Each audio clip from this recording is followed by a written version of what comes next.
jojoebi.com, and today I want to share with you how to brand Google Forms. So this is the latest Techie Byte, and what you need to do first is to go into Google, go to New, and then More and Google Forms, and I have one already open.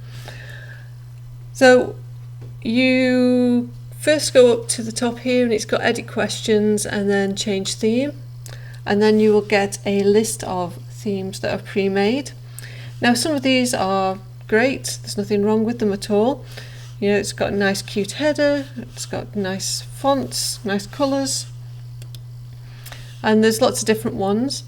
But the problem with these is that they're not branded, they're not your brand colours, they're not your brand fonts.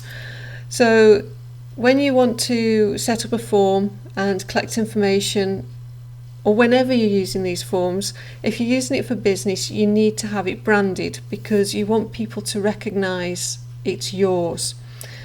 So these are very cute, very nice, but they're not your brand, they're not my brand. So if you go to Basic, and then underneath you can customize, and that will give you a list of things that you can customize on your form. So let's start with the image at the top, the header image. Now, and again, there's a whole pile of ones you can use here, but they're not going to be your branded colors, and it's not going to look like your brand, so you're better off with your own. Now I've just pulled this off my website, so it's just some random header. And then you can change the location of it or fit to width, I like to do. Okay, the next is your title. And I always use, or my branding is Slacky, which is that jojoebi at the top uses Slacky, so we'll use that for the title too. And you can change the colour. So you should know your branding colours. So I have 4 really. There's that pale blue, the gold, the teal, and we'll use pink here. So my colour is EC095B. It's a nice bright pink. And let's put it in the middle. And you can change the size, but of course this is a header, so you want it nice and big. So if you don't know your branding colours and you had a designer actually do your branding for you, you know, make your logo and your website header or whatever, ask them for the colours because they're really important, because then you can use them on other things, you know, like Canva and PicMonkey. If you know your branding colours, you can use them all over the place, and you want to stick to those colours. And the same with the font. So Google has a load of fonts, you can add more. If you have a specific font that maybe you bought that isn't a free one that Google has listed, and you can't upload the fonts that you've been using, try and find something that looks similar. So even though it's not the exact font, you're still keeping in with that, the feel of your branding. So if I suddenly change my title font to something that's completely different, what did I say, what is different? Oh, one of these script fonts. Like this just does not look like my branding, it's completely different. So you don't want to do that, you want to try and find something that looks, I'd maybe use cherry cream soda. It's not the same, but it's a similar sort of feel. So just find one that looks similar if you can't find the exact one. Right, the next bit's description. This is this bit under here. It's telling you what the form is about. My second font is that one, so we'll use that. And again, you can center it or have it. Oh, it's the wrong button. Not sure if that's centered. There we go. Next one is your question. Now your question font, you don't want something fancy because they tend to be more difficult to read. So if I used, say, Slacky from a whole question, it's a bit of a nightmare trying to read this. And if you imagine you're trying to read it on a small device, say a phone, your readers are going to give up. So just use a nice, standard, easy to read font for your question and for your follow-up text. Your question I would do in a darker colour, so this is like a very dark charcoal grey, and your help text, pick something a little bit lighter so that there's a distinction between what your question is and what the help text is. Next one is your options. Again, these might be quite long, so you want to keep it so it's easy to read. So we'll just stick with Arial all the way through. Having too many fonts is difficult on the eyes, so I would stick to just 3. So your title font is going to be your main branding font.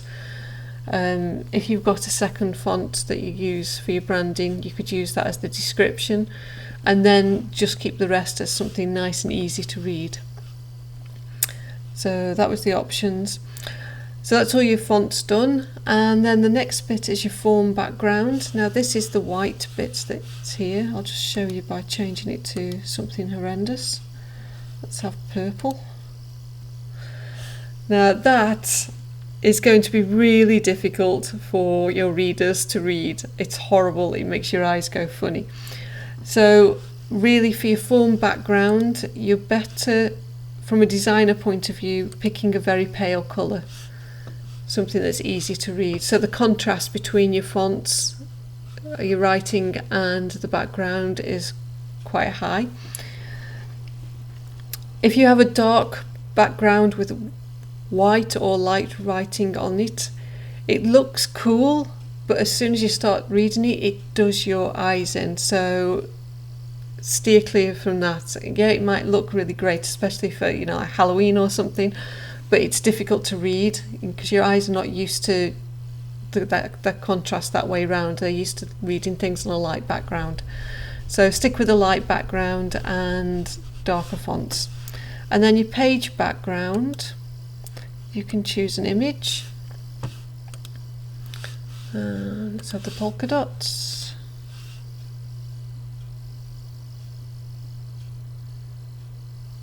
Ta-da!